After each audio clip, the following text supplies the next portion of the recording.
Hi, everybody. I recall last week I said, just get these little things, I said hi, hi, hi, and the dogs went crazy because they thought something was going on. I was saying hello to somebody else. So it's actually you. Hello. Welcome to Debz Cooper, Global Stressologist Facebook Live. Let me know if you're on the call or if it's a replay. I'd love to know where you are in the world, an emoji, or even just a hey, hey, hey. So today, oh my gosh, how to handle crap service is what we're talking about. Oh, and I know, I'm sure some people saw this and went, this will be an interesting one, or maybe it's not, but oh my God. We have all experienced crap service somewhere in our worlds. Just sticking to it, you can see me. Somewhere in our world. So I'm talking about restaurants. And when I talk about restaurants, I talk about the front staff, I talk about the wait staff, I talk about in supermarkets, petrol stations, beauticians, telephone providers, car mechanics. Oh my gosh, I think of all my things that I've had interactions with. So my previous belief was, I used to think that the more you pay for your service provider, the higher you pay, the higher the quality of service. So that was a belief. Hi, thanks for joining, Aaron. That's complete BS. Complete BS. So it doesn't matter if you pay a high price or not, you may still get crap service. And so that just debunked my whole theory. So let me just say, so first, what is crap service? Now, crap, C-R-A-P, for those who don't understand my accent. So crap service is where you are disappointed in something, where you're frustrated, where you're peeved off. That's a nice way of putting it. Where you're really peeved off with something's happened, and maybe you feel let down. And so this is what crap service is. You didn't get what you initially signed up for or asked for or something like that. So all these things are actually nail it down to your feelings, which is what you can manage yourself.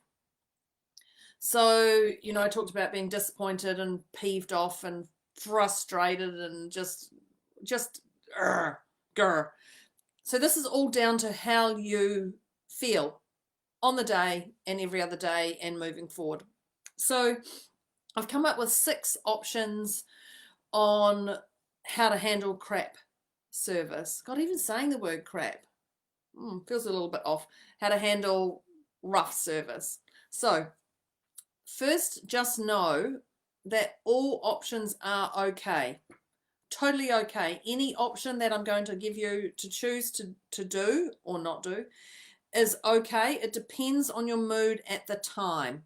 And when I say it depends on the mood at the time, I'm talking about whether you're rushing for something, whether you've eaten that day, whether you've drunk your trusty water or anything like that. Whatever's going on around the people around you who have lifted you up or built you down or anything like that. So this all options and your way you react to things and them is down to your day. So any option here out of the 6 options is totally okay. But before we jump into the options, I just want to give you 2 little points. So number 1, this is not an option, this is number 1, is check if you are being an ass or have a genuine case. Now, when I say this, because I'd like you to think of a time when you've had crap service. Were you being an ass, or did you actually have a genuine case to do something about it? Now, I know some people on the call will just be going, oops, because the other day I had rubbish service. Yesterday it was actually. And I'm going, okay, am I being an ass, or is it actually something justified? And funnily enough, I was being an ass. So I took one of the 6 options. So the other thing is, number 2 on this, before we go into the 6, is, are your expectations on point?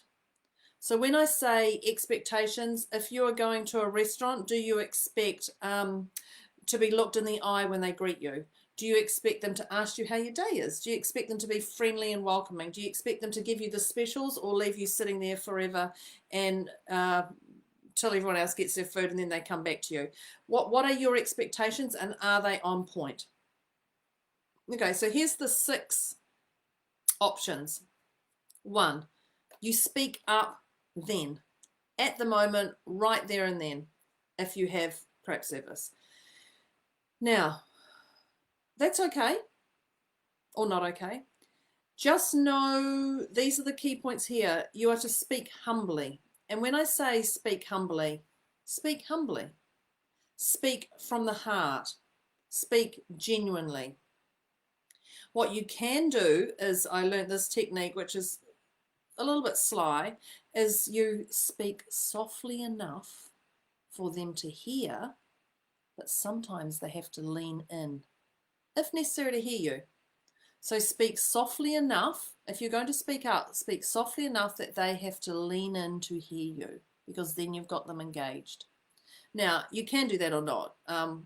I know when I was writing and thinking about this, I'm like, gosh, when do I actually ever speak softly enough that someone has to lean in? I just did it then. I can't recall the last time I actually spoke softly enough that someone has to lean in and actually listen to me. So I'm going to give you a couple of things not to do on this when you speak up. So I've already said don't be an ass. Don't shout. Don't shout. Don't swear.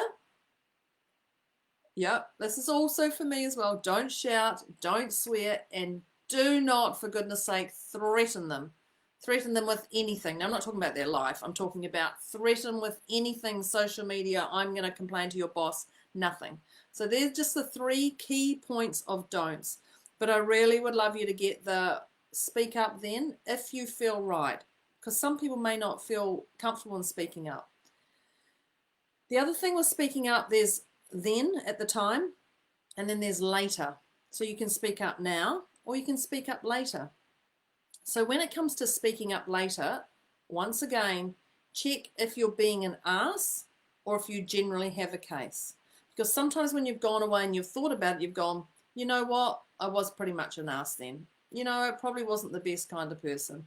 You know, my attitude was a little bit different. You know. So, do you have a case or were you being an ass? So, when you go to speak up later, you can either write it or you can speak it.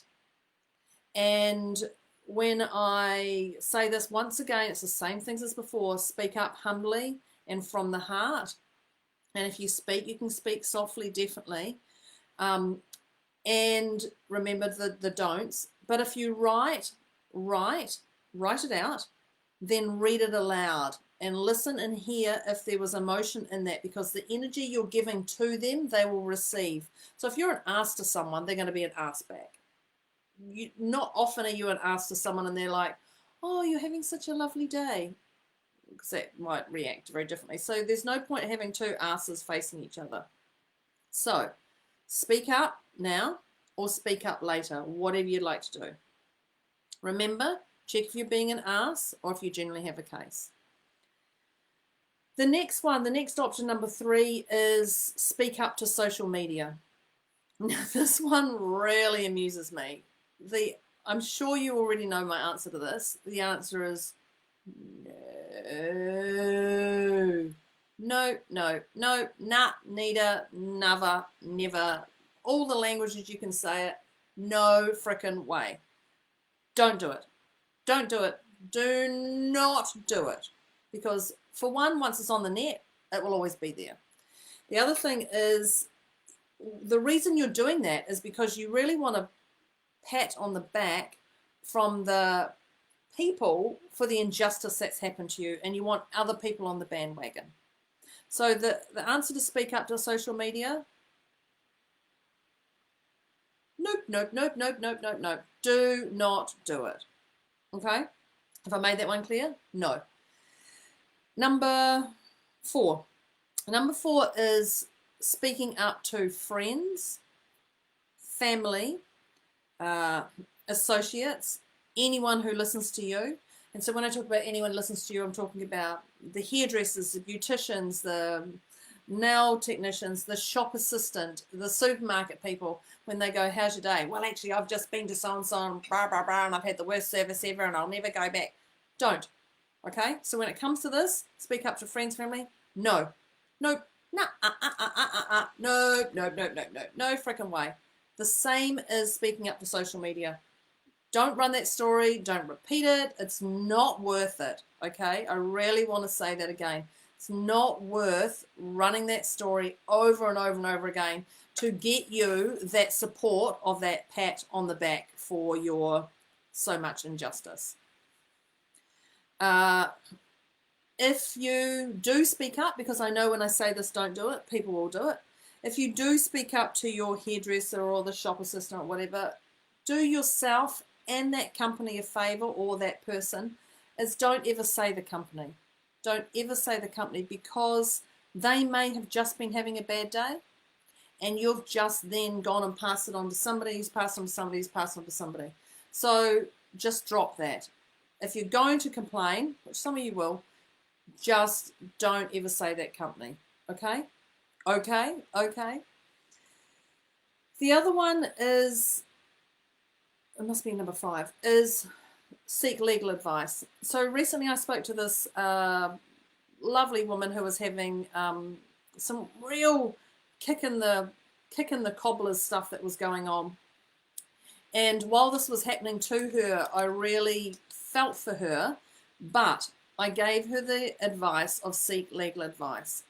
Now, because it was really a legal matter, and if it's injustice and it's not an emotional feeling, so when they do something and it is perceived as wrong, so maybe they copy your content, maybe they threaten your business, maybe they do something like that, and that is definitely an injustice for some things. So just get legal advice. Just go get legal advice. And it's not an emotional feeling. The worst thing you can do is, like I said, get two asses together and fight off for each other. So seek legal advice if necessary. Now, there's free legal advice or there's professional legal advice. Well, hang on, I'm not saying free, professional, not professional. There's some advice for free. There's some not so free. So just go out and find out what suits you. But ensure that they will stop all your emotion from you. And the last one, the last option for how to handle crap service is don't speak up. Don't speak up. Don't. Save your energy, your time, your brain power. Save the people around you from listening to your story. Just save all that. I have a company that I'm dealing with, and I'm emailing them once a month on a credit. And I've actually become a bit of an ass about it. And the credit, I think, is for $47. I actually don't even think it's, I think it's $47. And once a month I email them, are you still alive? Is this going on? Am I getting clear on this? And I've actually just decided, when I was thinking about this, I will send them one more. Just one more. And then I'm not going to speak up, because it's literally running me, annoying me, frustrating me. I'm still going back to that store and buying, but for $50, it's been going since last November. What are we now? We're quite a way through the year. It's really not worth that energy. So save your energy, your time, your brain power, all the people around you who you connect with. Just don't speak up. But the key is to ask, what lesson did you learn? And it's not about don't buy from them again. It's actually bigger than that. So maybe some people you want to pay at the end of something. Your intuition was telling you that it was a no from the start. Maybe somebody told you to do it and you didn't want to do it and you didn't value their input, whatever it was. So what lesson did you learn? And it's not that not to buy from them again. That's not what this is about. It's about listening to what's important to you. So I know at the start of this call I talked about how to handle crap service, and I said, what is crap service? And I mentioned the words disappointed, frustrated, let down, peeved off, those things. And they're all your feelings that you can manage. So every situation you go into, whether it's craft service or not, is different depending on your emotions and those you interact with. So every situation you go into is around your emotions and their emotions, and it will be different. So you control your world. You control your world and not anyone else's. So this is up to you how you handle them. I've given you 6 tips. I'd love you to let me know how you go, what worked, what didn't in any of those. But in the meantime, I may not just send one email, or I might, to this one person. But I'd like to thank you for joining me on the call here today. I look forward to seeing you next Friday. That's Debz Cooper, Global Stressologist, over and out. See you next time. Thanks very much. Bye.